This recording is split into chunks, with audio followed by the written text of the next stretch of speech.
I am Morna Gerard and I'm interviewing Laurie Jones for Georgia State University's Women's March Oral History Project. The date is April 13th, 2018, and the interview is taking place in Decatur, Georgia. So, let us start with a very easy question. Can you tell me where you were born and the year that you were born? I was born in Atlanta, Georgia, at Crawford W. Long Hospital in 1978. Has your family lived here Yes. like all that time? So Yes. where in Atlanta do you live? So I live in Tucker. My husband grew up in Avondale Estates. My parents grew up in East Atlanta and Decatur. Like off Clifton Springs, they lived over there. Grandparents lived in East Lake, off Boulevard. Also in East Atlanta. Yeah. Wow, Yeah. this is the first That's right. time you are really family, like Yes. like your whole family being Atlanta. Yes. Yes. That's pretty amazing. Yes. And have you Yeah. ever moved away? I did a study abroad in college to Mexico for 6 months. And And it was wonderful. what did you study? Spanish. Okay. Mhm. And what is your profession? I work at Georgia Tech and I oversee all the employment-based immigration and foreign national tax compliance. Interesting. Yes. You may have something to talk I about. may. What are your family's political leanings? So my parents are like me. Anyone? All of us? I'll start with my parents. My parents are hippies. I think they used to be very liberal. Something happened, I don't know what, where they started watching Fox News and calling themselves libertarians. However, since the current person that won the Electoral College has been in the White House, they have become more liberal again. So that's a silver lining, I suppose. Was that challenging, like having conversations with Yes. them? Yes. Very. Do you support a political party? Yeah, I almost always vote Democrat, but I've voted for Republicans. I've voted for independents in the past because I vote in every single election that I possibly can. And there have been Democrats that I didn't want to vote for, and Republicans that I did. Not often, but it's happened. And leading up to this last election, were you a Hillary supporter? Yes. Okay. And when you had conversations with your parents, how did that go? Leading up to the election. They hated Trump. Hated. My dad, who's fairly mild-mannered and doesn't cuss a lot, when Trump criticized John McCain for, he called him a motherfucker and said he hated him. And so they hated him. They didn't like Hillary. Interestingly, I don't know who they voted for. I mean, I can figure it out. It was Gary Johnson. Yeah, that was his name. They do not tell anyone who they vote for, not even each other. Interesting. And they've always been that way. And I don't know why. But that's their choice, it's fine. Yeah. So before this election, were you ever politically active, or had you done any kind of protests before? No. So what was it about this that changed everything? Well, a lot of things, So Gabby asked me to go to the march. And Gabby's one of my best friends. And I was not, I was apprehensive at first. Because I thought, well, is that a good use of my time? Do I really want to do that? Is it safe? All these things kind of going through my head. And then I then realized that two people I work with were also going. and I was like, wow, I think this is much bigger than I'm giving it credit for. And so when I realized those two women were going, who are, I like and admire very much, I was like, well, so we're going to do this. So I told Gabby I would go with her. So, and I think there's so many reasons why I went, why I felt like it was important, but really, I'm already going to cry. I'm a mom, and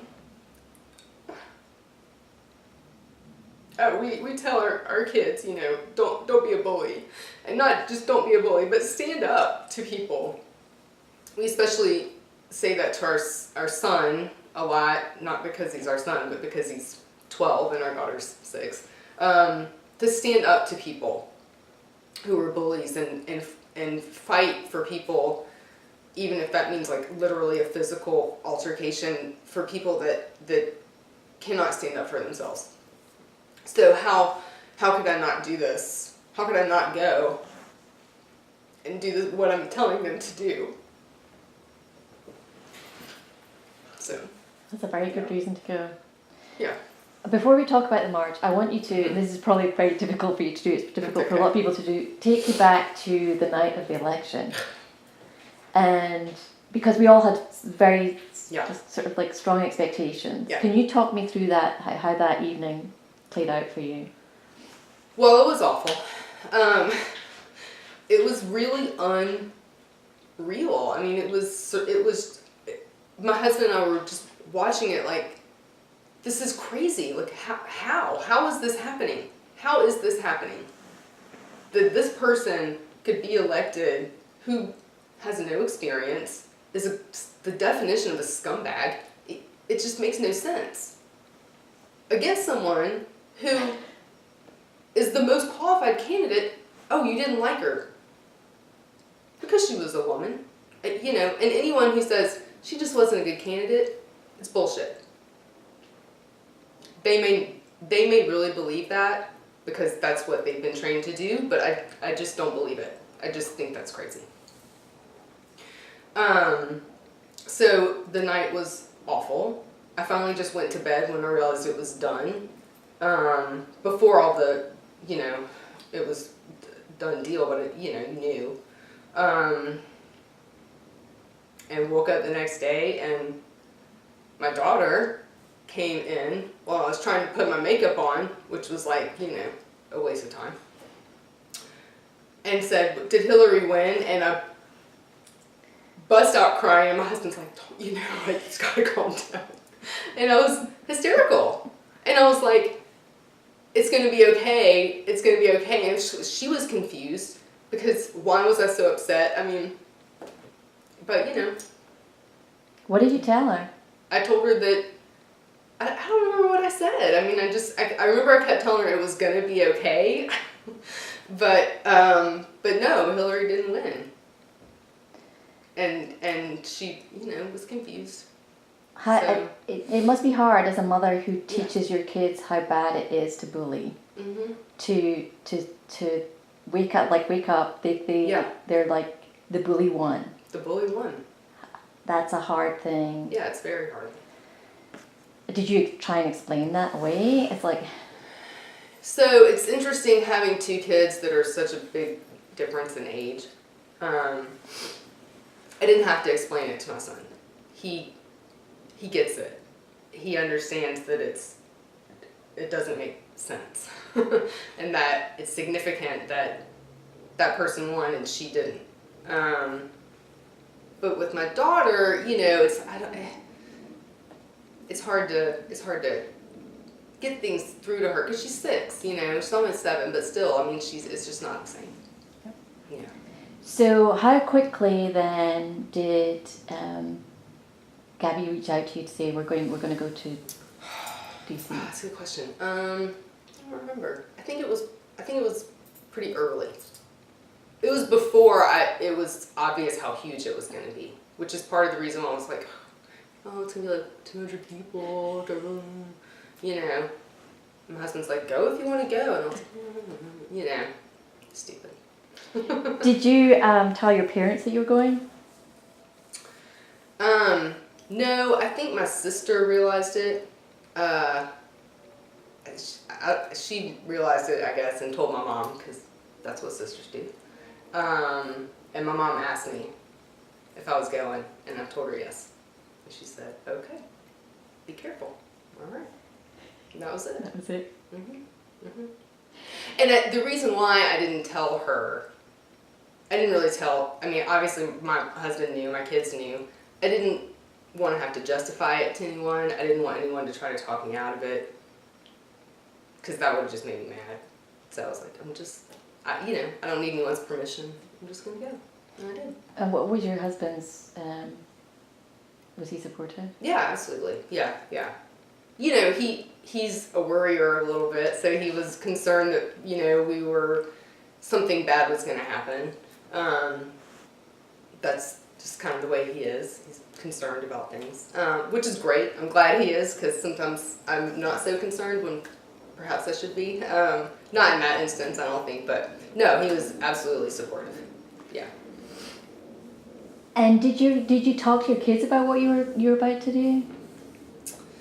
Yeah, I mean, I talked to my son a lot about it, and he asks questions. I mean, we have conversations like, I talk to him like he's an adult. And I sort of talked to my daughter about it, but again, she's like, whatever, can I have some more, like, popcorn? She doesn't care. So, how did you decide, talk about your decision about, like, planning, how you were going to get there? Well, it's funny, Gabby, I think, I think she had reserved a hotel room. I am very frugal, and I was like, no, we're not going to fly, we're not going to stay in a hotel room. Oh, if we're going to do this, we're going to take the bus because it's cheap. You get what you pay for the record, but that's okay. So we took the bus, because that's what everyone was doing. And I thought that would be part of the experience, and it was so a part of the experience. It was not comfortable, it was freezing, that's okay, we did it. It was rough, but so we took the bus. What was the process of finding a bus? There were all these websites, Skedaddle, it was called Skedaddle. And you just, I don't know, picked a bus. And then, it's being funny.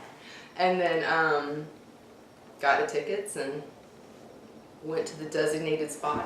Where was your designated spot? It was near the farmer's market, the DeKalb farmer's market.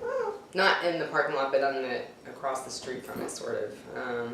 And there were, I don't know, a few buses. I don't remember how many, 6, 8. So not that many. But. Your plan was to take the bus up, go to the march, then come back on the bus. Yes. And what were your preparations for what you were taking with you? Well, I went to a bunch of thrift stores to find a clear backpack, because you couldn't find them anywhere. And I found 2. I was very excited. I found one for me and one for my coworker who couldn't find one, because she didn't order one in time either. So I was very excited. So she came by my house on the way home from work, and I was like, I got your backpack. And I paid like $1 for it. So it was very exciting. So we had that, and we had, granola bars and water and, I don't know, deodorant probably, and, not a whole lot. I didn't take much. So. Tell me about the trip up. It was rough. It's very cold. The air was blowing, and it was cold outside. It was January, So, I think everyone was real kind of jittery. Because I didn't know, maybe some people knew what to expect. I had no idea what to expect. I'd never done anything like this before. So, so I don't know, it was just a lot of talking to, whoever was next to you and people around you, and trying to sleep. It didn't happen a whole lot. It rained a lot. We stopped a lot. It was, we were in a caravan, so you could see other buses, and that was cool, but it was a little crazy. It was very long. Very long. Now, when you stopped, and there were obviously P stops and stuff like that, were there people at the service stations or wherever, were they friendly? I think so. I mean, they're, I'm sure, happy to have all the business, you know, because it was like tons of people coming in to buy like Cheetos and coffee or whatever. Yeah, but no, we didn't encounter, that I recall, anyone that was, you know, rude. I'm not sure I would have noticed. I was so tired, but you know, that's okay. So when you got to DC, Mm-hmm. you know, you were tired, but did your adrenaline kick in? Yeah, because it was so exciting. Talk about getting off the bus and getting to the rally itself. So we parked in some enormous parking lot, and I mean, there were hundreds of buses. It was amazing. And clearly somebody knew where to go. I had no idea. So we all just sort of followed wherever. I don't know. Everyone was just walking in a direction. And we just followed the crowd. And of course, you knew who to follow. I mean, you know, everybody was wearing the hats, or, you know, you just knew.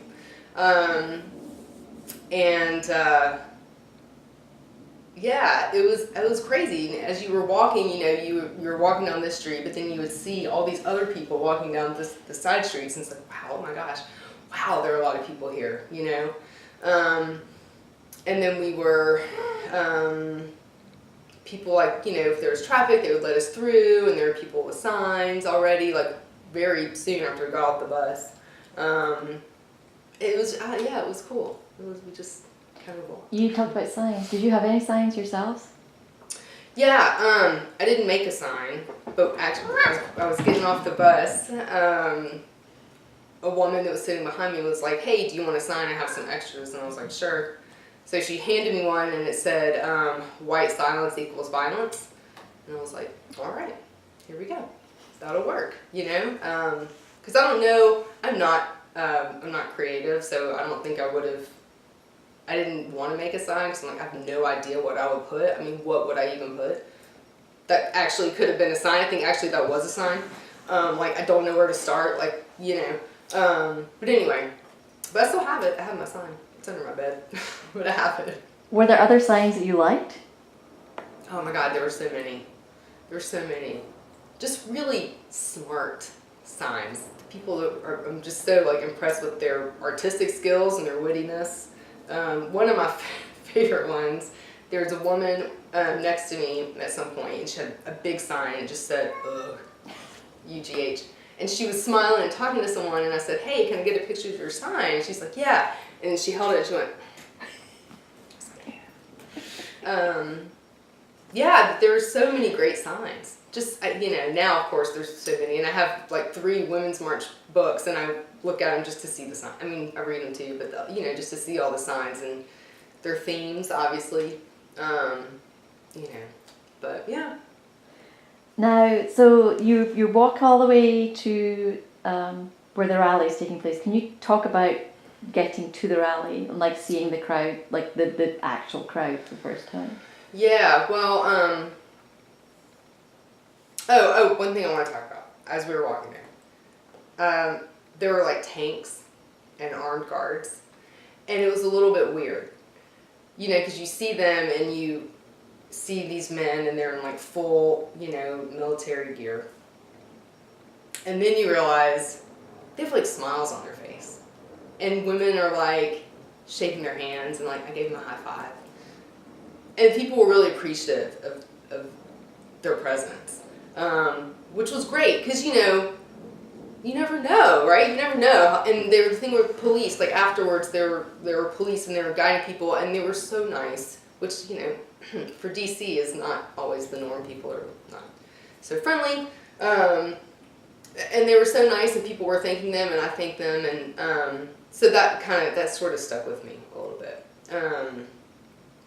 So we were walking wherever. I'm, like, directionally impaired, so I was just, you know, following. And at some point we came over a hill, and you realize, like, how many people were there, and I started crying. Like, immediately. I was so overwhelmed. Just with all the, you know, mostly women that made this shitty bus ride trip, to, exercise their right of free speech is so important. And people take it for granted, and they shouldn't. They should do it. And it was gorgeous, and it was crazy and awesome and fun and sad and made me mad and, everything. It was like every feeling. And I cried like the whole time. Was that the moment where you realized, wow, Yeah. this is bigger than Yes. we ever...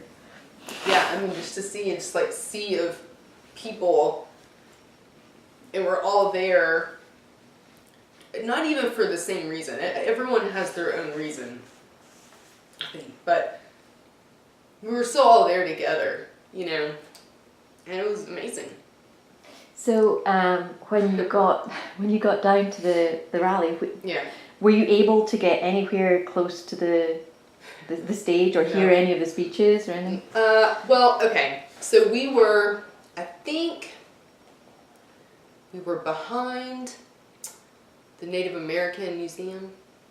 That's probably not what it's called, but I think we were behind that. No. Which was also sort of behind the stage. So no, we couldn't, and we were just standing there. I mean, and it was, you were like jam-packed. And nobody knew what was going on. There was one person with a megaphone or two, but it was fine. I mean, no one was like angry because we weren't seeing, nobody cared that I could tell. We were just kind of waiting to see what was going to happen, and where are we going to go next? And hey, we're here and this is crazy, and, trying to look at our phones to see like, how many people are here? Like, what is the news saying? What's going on, So at some point though, I'm not sure why or what happened, but there was movement. So we walked sort of around, I don't know, some big building. I should have paid more attention to where we were, but whatever. And we were able to get sort of close to the stage. And we heard Madonna speak, which was interesting. I've been like a Madonna fan since I was a kid, but she said something really stupid. And I was like, come on. About blowing up the White House. What's wrong with you? I mean, okay. But whatever. That's what she wanted to say. I would not have said that. And then there was a little girl who was, I don't remember if she's undocumented or her parents were, or, both, but she was speaking. I'm sure I cried the whole time. So, yeah, but that was really about it that I remember hearing. And maybe heard somebody sing. I don't know. That's sad. But, aside from all of that, can you talk about the mood of the people around you? Yeah, I think it was an interesting mix of anger and jubilation. That sounds weird, but it was just like, we are pissed off for whatever reason, we all have our reasons. But we are all here. We are all here together. And so it was a really odd combo. That's how I felt. Like, I was so angry. I'm still so angry. But I'm so glad that I did that. Yeah. And because when you were looking around, who were you seeing? Because there were, leading up the march, there were complaints that it's all white women. Yeah. Was that what you saw, or did you see other people? There was a mix. It was, it wasn't as diverse as it could have been, ethnically, racially. One of the things that actually really stood out for me was the ages. There were people there with their babies and their kids, and there were people there like with walkers, and everything in between. And that was really cool. And some of the older people had signs that said things like, "I can't believe I still have to protest this shit," or it's like, yep, yeah. So that really stuck out. But did I see only white people? No. No. I mean, I saw all kinds of people, Could it have been more diverse? Yeah, probably. Most things can. I mean, So, did you get to march? Yeah, so, yes. So talk about getting So, that. when we went around the big building that was like a big, it was like a huge block, and we were near the stage, and then at some point, it was like, okay, we're gonna march. Okay. So we walked somewhere, and I really should have looked at a map to prepare for this, but it's okay. But we did walk, and there was a group of, and I saw on a big screen, but anyway, Native Americans who chanted, they like said a prayer, and then they started playing their drums, which was gorgeous. And then we started, walking somewhere down the road. I think there was a turn. It was not very long, but there was some movement that was quasi-organized. Yeah, and there was chanting and, things like that. Were you comfortable chanting along with everyone else? Yeah. Are there any chants that stuck out as being your favourites? No, I don't think so. I just said, whatever other people were saying, or just watched. It was really cool to just, and there were, I think, a lot of people doing this that just kind of would find an elevated, bench or whatever, and just kind of stand there and watch in amazement. Like, wow, just listen to all these people, and it was cool. Did you see any counter-protesters? I think there were a couple. You know what they were protesting? Okay. It may have been anti-abortion people. Okay. Or, I think they were just the standard, like, you're going to hell people. Yeah, that's fine. Everybody else that I know and love will also be there. So, just did you, when you were planning, did you, between yourselves, have a plan for just in case you got separated?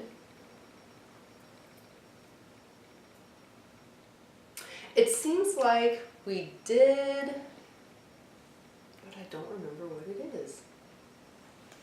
I don't know. We should have. It's definitely the buddy system. I think it was just that, like, don't lose each other, Which is pretty easy. I mean, yeah. But no, I guess we didn't have like a plan of in case something really bad happened. No, probably not. I don't think anybody actually thought it was going to be as big as it was going to be. No. Anyway, so No. it's not surprising. So did you march all the way to the sort of the end of the march? Yeah, we ended. Oh gosh, I remember seeing Washington Monument, and I think we were like in front of the African American Museum. I think that's where we sort of ended. Yeah. Was that the whole route? I have no idea. It just seemed as if people were starting to disperse. Was there anything throughout all of that march and the rally that surprised you, that was not what you expected? I think just the number of people was just unbelievable. That it was so many thousands of people, mostly women. I just, I really had no expectations because I'd never done anything like that. And I just didn't know. But I think just the number of people was the most thing that really, I still, I'm like, God, I just can't believe how many people there were. It's unreal. And not just there, but all over. It's amazing. Yeah. Every continent. Yes. It's crazy. I know you said you were very emotional throughout the day. Oh, yeah. Was there anything like that stands out as being like, oh, geez, that was a real, like... No, I think listening to the girl talk about being undocumented, so I'm in immigration. I've been in the field of immigration for like 15 years, so that's something that I have a general understanding of, and that always gets me. It always does. I mean, it's people think that other people want to come here to somehow steal something from the American people. And I don't, that logic makes no sense. It makes no sense. I mean, people risk their lives to come to this country. So they do that because this is the best country on earth. And I'm a fairly like patriotic person. Not fairly, I am very patriotic. And to me, it's like it's a sense of pride that people will come from like Guatemala and El Salvador and pay coyotes to get into this country, and they don't make it often, and they will risk their lives to get here, and then to be met with people that hate them. It makes no sense. The logic is just, I just don't understand it. It's just not there. Yeah. Yeah. I completely agree. Yeah. Let's talk about getting home from the march. Yeah. So how would you talk about getting back to the bus? So one of my best friends lives in DC. Of course, she was like, "Why didn't you just stay at my house for free?" Because I don't know why, but anyway. So we met her for dinner. So of course, all the restaurants were crazy. She was like 8.5 months pregnant at the time.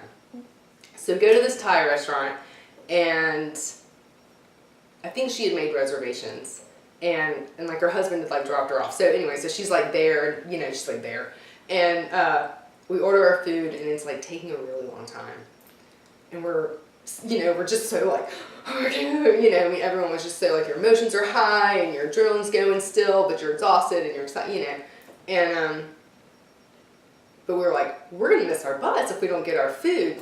So Lindsay, my friend, she said, "I'm gonna stand up and look concerned." So she got up, seriously, she's like 8.5 months pregnant, and she sort of just stood there, and we got our food like 10 minutes later. I mean, I don't even know what she said or if she even said anything. I think the server came over and she's like, they're gonna miss their bus, and anyway, we got the food to go.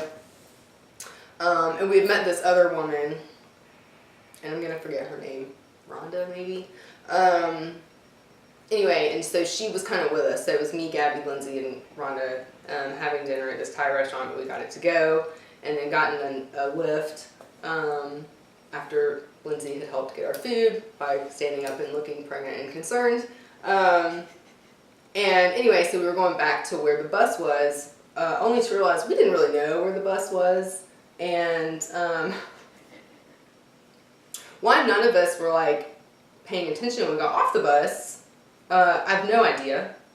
But anyway, so it was not good. We still had our food like in a bag, and we were starting to freak out. I mean, honestly, because I'm like, oh, shit, we're gonna miss the bus. Like, oh my god, and I'm hungry. I was like hangry at that point, and so I'm like texting the woman that's supposed to be in charge, and anyway, so she's like. Then I'm on the phone with her, and she's like, "Okay, turn around. Do you see this bridge going over the parking lot?" And I'm like, "What?" And we're trying to ask people, and they're like, "You don't know where your bus is?" I'm like, "No, I don't know where the bus is, okay? I don't know where the bus is, and I'm trying really hard to get on the bus." Anyway, we finally found the bus because another woman who was on the bus, like, got off the bus and was out there, like, like this, like, waiting. Anyway, so thank you, that woman, whose name I never got, but she was the lifesaver. And got back on the bus and ate our Thai food, and I think probably passed out after that, despite the cold. It was still cold on the bus. We made it.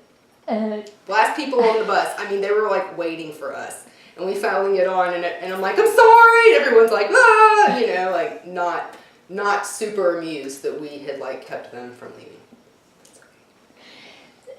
So did you just sleep all the way home, or were you like? Yeah, slept some. Then at that point we were again still like looking at the news, trying to figure out what was going on, and then checking in with our families, talking to my husband, telling him I was fine.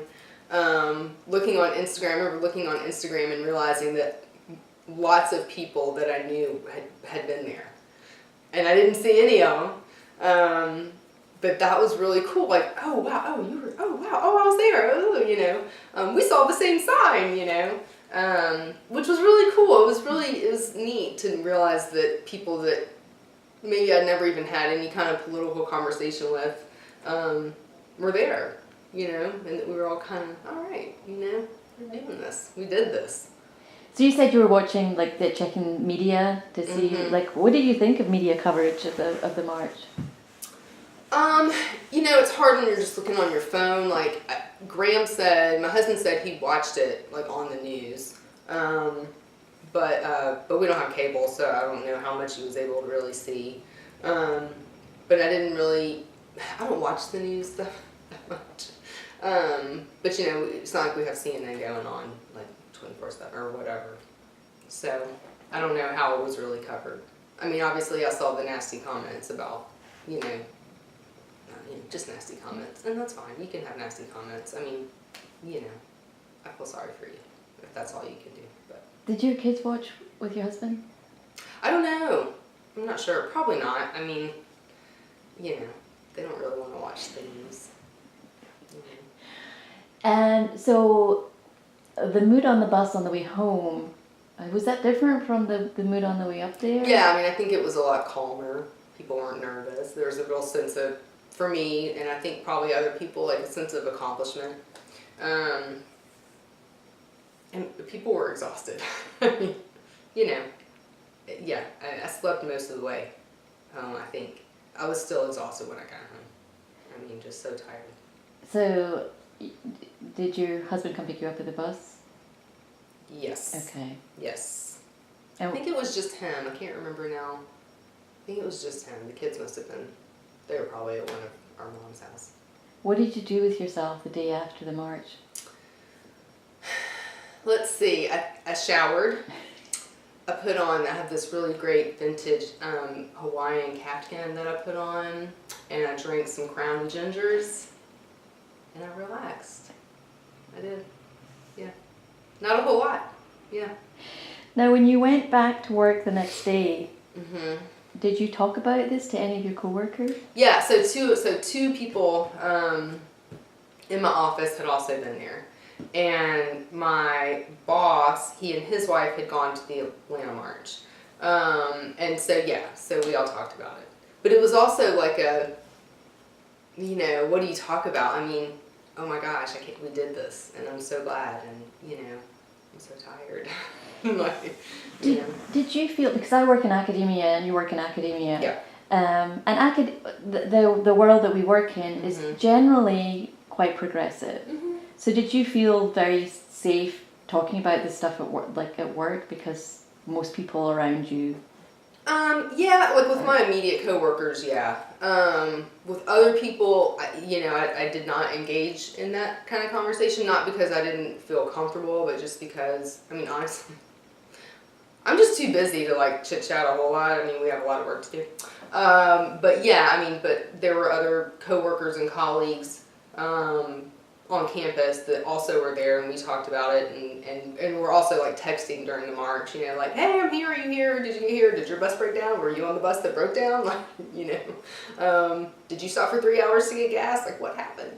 I don't know that it was 3 hours. We were stopped for like 2 hours, supposedly getting gas on the way home.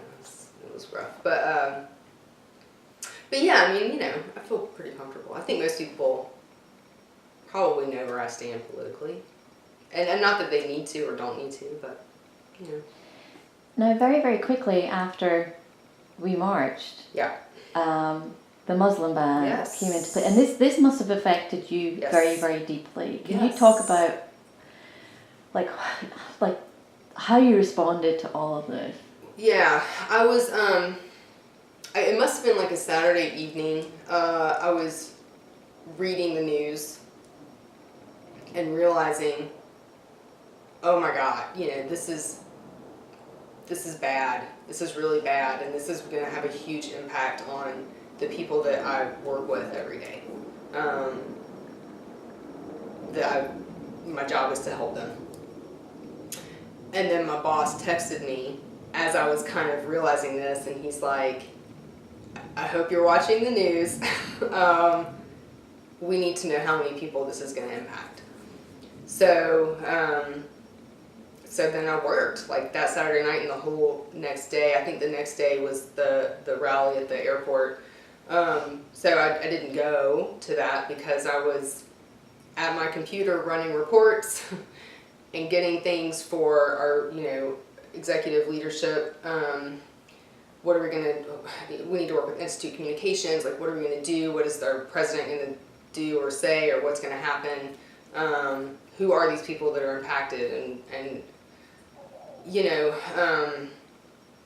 so that's what I did that weekend. It at least when you're there's like righteous anger about something like this, at least you were able to do something Yes. practical and helpful. Yes. At such a like really distressing time for so many people. Yes. Yeah. And since then, I mean, how has it impacted the students applying and coming into Tech? So I've been in the field of immigration in higher ed for almost 15 years. This has been by far the hardest year of my career, and people that have been doing this for 3 times as long say the exact same thing. Our numbers are down, shockingly. Well, Georgia Tech has a Yes. large number of Absolutely. international students. International students and scholars and employees. Students, all over the country. I mean, it's not just Georgia Tech, but nationwide, the number of international students coming in has gone down for the first time in like 12 years, 10 or 12 years. I think that's pretty obvious correlation there.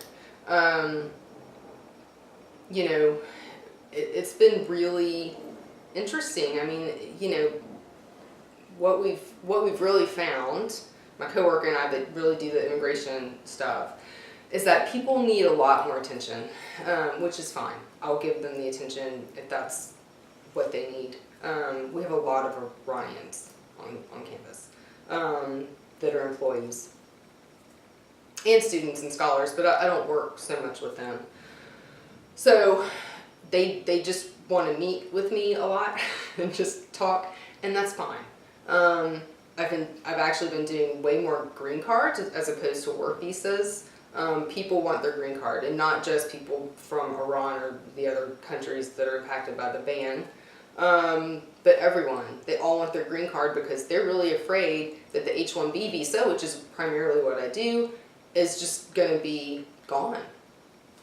That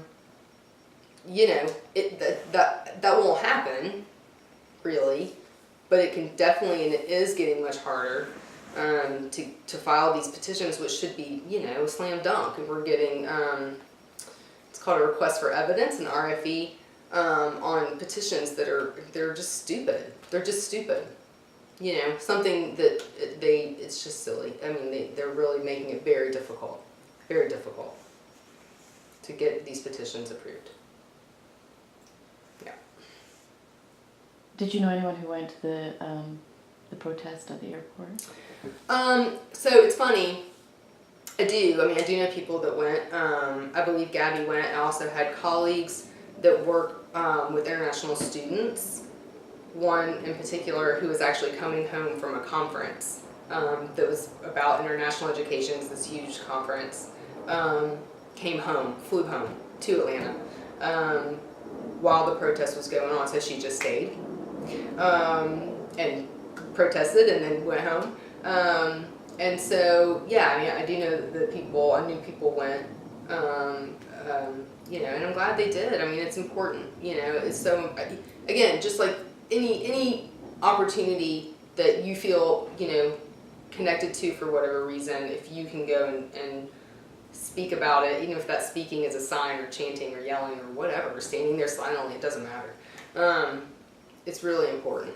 It's important for those people that are impacted, not just for the policymakers that are sitting up in their, armchairs, but for those people, it means a lot. It really does. It really, really does. While you were doing all of that work, Mm-hmm. trying to figure out what was going to happen, Yeah. I assume that you must have felt good seeing like the level of turnout at all the airports all over the country, I because mean, yeah. it was surprising at It was. such short notice Yes. how many people turned up. Yeah, it did make me feel good, because people, you know, in terms of like immigration, I don't know that people get it. I mean, it's really complicated. I mean, it just is, and it is in every other country. I mean, immigration is not as simple. It's just not. And so it was good to see people, even though I know that most of those people don't really understand immigration, which is fine, but they understood the impact of saying, we don't want people from these countries. You know, it doesn't make sense to do that. I mean, you're making a decision based on one thing. That's why it was called the Muslim ban. And so I was glad that people were recognizing the absurdity, really, of that entire thing.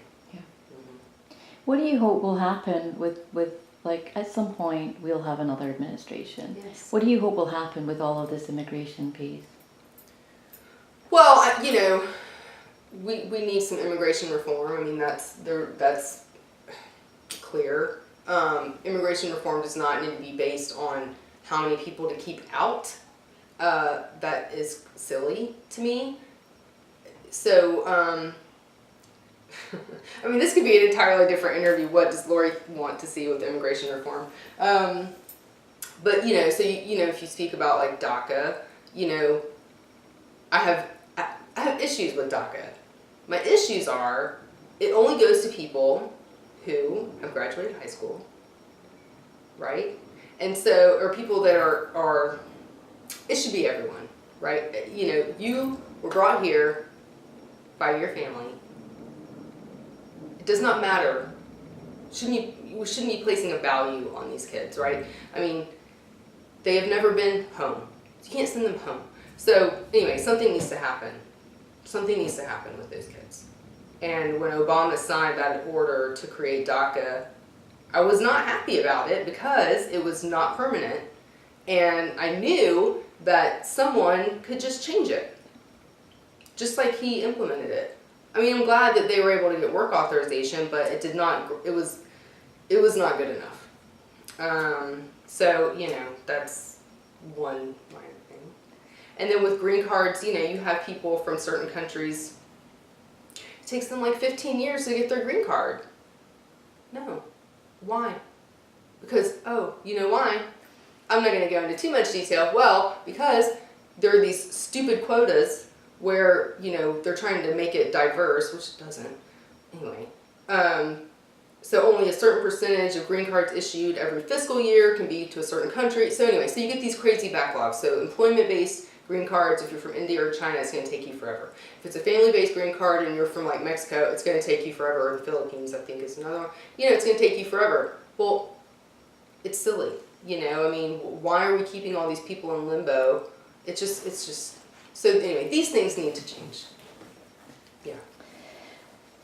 Well, we've been, we're more than a year since this administration has taken over the White House. Let's talk about, you know, how you've been feeling all of this time. And as things, I mean, almost every day we hear something new. Is this story opening up as you expected, or have you been surprised? For some reason, I continue to be surprised, and I don't know why. I really shouldn't be. I mean, it's so ridiculous. Almost every day, the things that are on Twitter or just the stories you're hearing, you know, the corruptness. I mean, you know, I'm probably getting to a point where I'm going to stop being surprised. No less angry, no less irritated, but it's just, you know, why is this shocking? That, you know, he paid someone that he had an affair with to not speak. I mean, why am I surprised by that? Is there any, like, one or two things that like, made you, like, most angry? Really all the immigration talk. And not that the other things don't, I mean, but that's what one of the, you know, that's what I know the most about. So all this ridiculous stuff, like I'm not going to do anything with DACA unless you fund my wall. You know, okay. It's just infuriating. It's infuriating. You know, it really is. Have you protested since the march? No. No. Have you been involved in any of these sort of like resistance groups, like letter writing or postcard writing? Oh yeah, so I do send some postcards. I tend to you know, living where we live, our elected officials are either on this side or they're like on this side. And the ones that are on the side that I'm not on, I really feel like they're a lost cause. So I don't feel like it's a great use of my time. I've done it, but I'm never going to convince David Perdue to not be an asshole. I've tried. I've sent, you know, emails and made fun, but he's never going to change. And so, you know, so I don't, you know, I just really hope that people get voted out. I mean, that I think is really where the change is going to come from. You are never going to convince some people to think rationally. You're just not. Well, let's talk about the voting. How are you feeling about the fact that in this past year, Yeah. a number of special elections Yeah. have actually surprisingly Yes. shifted to Yes. the left? It's really good. I mean, I'm really glad. I'm glad that people are you know, voting that perhaps didn't vote before, or you know, maybe they were registered and just never really bothered or whatever. But you know, people hopefully understand that it is so important. You know, I mean, like I said, you know, I vote in every election. Every election. It doesn't matter if it's the primaries, whatever it is, I'm voting. And so, you know, yeah, I mean, it's been really good. But if it goes too far to the left, it's not sustainable. So, you know, I really hope that there will be some Republicans that are not crazy, that are logical and reasonable people, that will also run for office. Because there are a lot of people who will only vote Republican. And if that Republican is Donald Trump, that's who they're going to vote for. If that Republican is someone who is, you know, I don't know, like qualified and also doesn't tweet constantly, then they will vote for that person. So it would be great if some Republicans, you know, and some have stood up to him, but they really need to run against this, whatever this band of Republicans is that's currently in power, because it's not good. So I'm concerned that it will go too far to the left, you know, that it will not be sustainable for the whole country. Yeah. This going back and forth it's not good, right? It's like a yo-yo diet. I mean, you know, you just can't. So, you know, there needs to be some balance. That's not to say I'm going to agree with the Republicans that are, you know, reasonable, but they wouldn't be like vile to me. Yeah, it's a strange thing when you Yeah. don't think quite as badly about Yeah. George W. Bush. Right. as you- Yeah. I mean, it's true. You know, when Mitt Romney was running, did I like him? No. Had he been elected, would we be in the state that we're in now? No. No. You know, I wouldn't have been like happy, but I wouldn't have been getting on a bus to Washington to protest, you know. So, So we have, this is April, Mhm. and this November, Mhm. there are midterms. Mhm. In between then, what are your hopes? What if you could, you know, hope for something positive to happen, what would that be?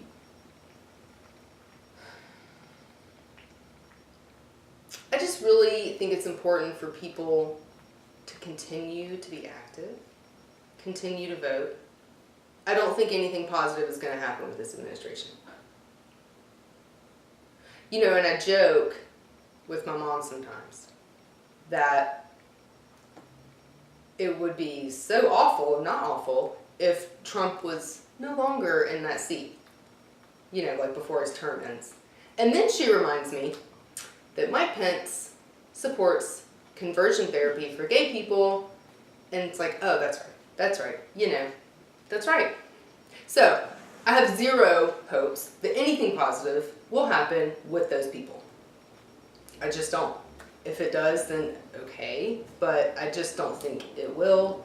And if anything positive happens, it will only be on the back of something else, such as DACA and the wall, so it really just negates whatever would be positive. So I really just hope now through November, I hope that in November that people are still fired up and pissed off and wanting to be engaged, and things will change and people will be voted out of office. In the few months that we have, what do you fear might happen? Well, my fear is that it will just more people will be reelected or be put into office that are the same, or that people will give up, and that really is the scariest thing, because it's exhausting. It's exhausting, but for me, it's so much of this is tied to like my career and also my life with being a parent and being involved in like their schools, that I will never give up. Good. I'm not a quitter. But you raise a very important point in that it's exhausting. Yeah. Like literally every day Yes. you wake up and something else is happening. Yeah. What do you think people need to do in order not to be burned out? I think I see a lot of people who are trying to put a lot of energy into a lot of things. And for me, I can't do that. So I have like two kind of issues, I guess, that's what I focus on and fight for. And that's not to say that other things aren't important or I don't value them or try to educate myself, but it's immigration, obviously, and education. Those are my two things. That's what I'm going to spend my time on. So, everything else, again, it's important. I value it. I want other people to focus on the other things, but I'm going to focus on these things because I feel like that's where I can add the most value. And, so I think that's important. Because if you, it's like with anything. If you do all these things, you're spreading yourself too thin.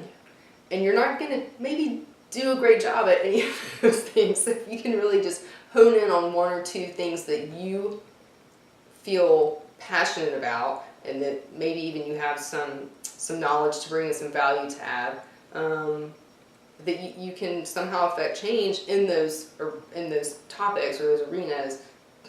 It's still exhausting, because now the more experience you have, the more angry you get when you see like Betsy DeVos on TV, and you're like, yeah. But that's okay. So I think that's key. I think people need to just try to focus a little bit, And that's not to say other things aren't important, but. If somebody were planning or thinking about going to a march in the future, because there's plenty of marches to go to, what would your piece of advice be? So my son participated in a walkout recently, the March for Our Lives, and I knew it was going to happen at his school. He's in the 7th grade. And so I asked him, was he going to do it? And, of course, he was like, yeah. Why? Why are you going to do it? So we talked about it, and he's a smart person. So he understands that, things aren't always safe. And that it's important, right? That it's important to, even if your voice is a 12-year-old boy in middle school in Tucker, Georgia, that you walking out of class is important. For 15 minutes or, 17 minutes, I guess, was what it was going to be. So my advice to him was, do this if you feel passionate and you feel comfortable. Don't jump on a bandwagon just because you want to go out there and goof off. And do it. And he did it. And he made shirts. Yeah. Past his bedtime. It's okay. He and my husband went in the basement and they made, I don't know where they got the shirts or the spray paint. But he made 2 shirts. And I think one said, "Am I next?" And one said, "Don't make me a," like on the front, and on the back there's a target. And he wore it to school. And I was so proud of him. Because he didn't do it like, "Oh, I'm just going to go do this just because this is what everyone is doing." He was like, "No, I'm going to do this. I need a shirt." And I was like, and one of his teachers actually kept one of his shirts, like asked if he could have it. And I think he said it was hanging on his wall, like in the classroom. And that's awesome. I hate that he had to do it. I mean, it's crazy. But I'm glad he did, and I'm glad he understood what the impact of it, and that he wasn't just going out there to be social. He is the most social person I've ever met in my life. Which is fine. But he wasn't doing it just for that. And he understood the impact and knew that it was important. And so I was really proud of him, I was really proud of him. I loved his shirts. What do you think of these kids generally creating a march that's as big as the Women's March? Yes. Unreal. Amazing. I mean, just those kids, I mean, when I was in high school, I'm barely articulate now. There's no way. You're watching these kids. They're kids, and they're so powerful, and they're so eloquent, and they're so smart. And I'm so impressed by them. I always think, like, I sucked in high school. Wow, and it's that same feeling where, God, it breaks my heart that what they're doing, right? Why they are where they are, but I'm so proud of them, and just, what great parents they must have. I probably only think that because I'm a parent. Yeah, but just, it's like, wow, and these kids, they're our future. That sounds so cliche and silly, but they are. So I'm really, they're amazing. They really are. It gives you some hope Yeah. for future generations to actually step up. Yeah, and I just hope it continues.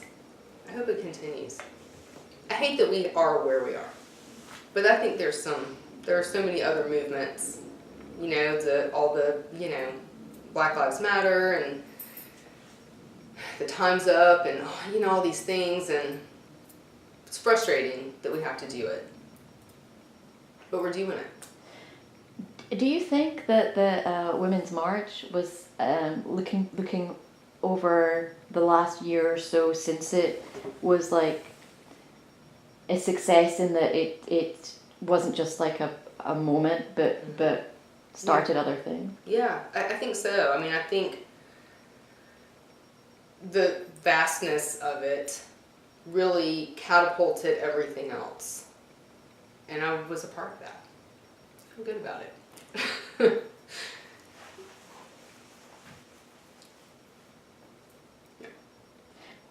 But I think like especially the Me Too, Yeah.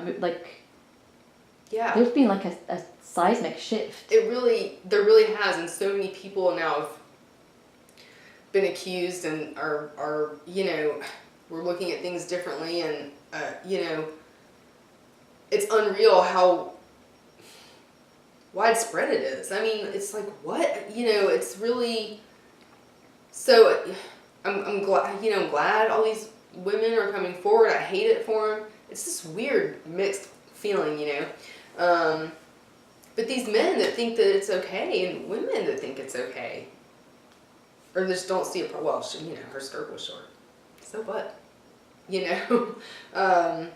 Well, she's a stripper and she's got bills to pay. So it's an interesting time. Is there anything I haven't asked you that you want to talk about? I think it's important to recognize the South and that how we're a little different. I don't know how long you've been here, but I think the South is really complicated, especially in all of these things, particularly race relations. Very complicated. It's something I talk to my son about. And what do you talk to him? How do you talk about it? I tell him it's complicated, and I tell him it's uncomfortable as a white person, and that's okay, right? It's uncomfortable to be told you're privileged. That's uncomfortable. White people don't want to hear that. But it's A, true, and B, part of being who we are, right? And so, and in the South especially, I think people need to be really comfortable with being uncomfortable. And people don't want to hear that. And they don't want to feel that. Doesn't mean you should feel guilty. It doesn't mean you need to, I don't know. I mean, it can mean different things to different people, but it's something that I think about a lot. That makes me uncomfortable. That's okay. That's okay, that makes me uncomfortable. People hear things like Black Lives Matter and you're like, what? Well, wait a minute. Why does that make you uncomfortable? And that's okay. It's okay to feel that way. I think that's fine. It's really what you do after that. Then you then recognize like, well, that makes me uncomfortable because, I'm taught that somehow I'm better. I'm not, right? So, I think that's important. And I think it's okay to be uncomfortable. That's not bad. Do you think generationally, like in maybe 3 or 4 generations, Mm-hmm. that discomfort might, like as the people who grew up in the South, Mm-hmm. in times where we had segregation Yeah. and all of that, it's like My parents did, yeah. they all sort of like leave this mortal coil, and Yeah. the younger generations, do you think that would help? I think we'll get there. But history is history, and I think it's important to remember history, even though it was awful. Don't pretend it didn't happen. Civil War was fought to have slaves. So when people say it was for states' rights, that's true. It was for states' rights to have slaves. So let's be real about it. That is uncomfortable for everyone, I think, for me, but also that's what happened. So, yeah, it's interesting. I mean, who knows how it's going to be in however many generations. Like, what are my great-grandkids, what are they going to think? Hopefully they'll be smart. They will. Hopefully they'll be as outspoken and obnoxious as the rest of my family is. Because it's important to be outspoken and obnoxious and let people know how you feel and be deliberate about things and, do what's right. Even if it's awkward. Yeah. Mm-hmm. Even if you don't want to. Even if your voice shakes. Say it. You'll feel better. That's a really, really important Mm-hmm. thing to say. Mm-hmm. Yeah. I always feel if you don't disagree, Mm-hmm. it kind of means you agree. If you're not brave Yes. enough to say I disagree, It implies that you're supporting someone else, like whatever it is. There's a transgender student my son goes to school with, and I'm not going to go into the full story, but basically, she asked a question in a meeting with students and parents. There were like 100 people. Essentially, the question was, how are you going to deal with me as a transgender student? She got a ridiculous, stupid answer. And it made me really mad. Because no adult that was in the room that should have been able to give her an answer could give her an answer. So I sort of tracked her down, her and her mom, after the meeting, and my son was like, "Oh, you're so weird," because I was like, "Where'd they go? I really want to tell her." Anyway, so I found her and her mom, or grandma. I think it was her grandmother actually, and I just said, "Hey, you asked a really important question. No one could answer your question. I don't know what the answer is either, but I'm so glad that you said it. And I hear you and I see you and I support you. And my son, who's sitting over there being embarrassed because he thinks I'm a weirdo, also supports you. And I want you to know that." And she was sort of like, who are you? "I'm Aiden's mom." And then I realized the grandmother was crying. Then I felt bad. I was like, I'm not, I just want you to know, like, I want you to be valued, and I want whatever the issue is, it's important. This is new to us, people like me. But some of us genuinely, legitimately are trying to make it all right. I don't know. I don't have the answers. Also, I'm okay with not having the answers as long as we're asking the questions. The answers will come. They'll get there. They're hard. It's the same with immigration. I mean, everything. There's no easy answer. That's why all these movements exist, right? So, anyway, yeah. Good for you. I did totally embarrass my son. Not the topic, just because he thinks I'm a spaz. He thinks I'm a spaz because I am a spaz. But that's okay. I said it, and I was really glad I did.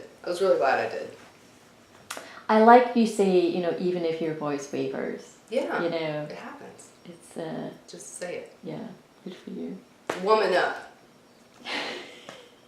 Well, I have really enjoyed interviewing you. I've really enjoyed talking. I'm so glad that you've done this, and this will be kept forever. So I'm glad. Our stories, the truth will always be there. I hope so. So thank you. Thank you.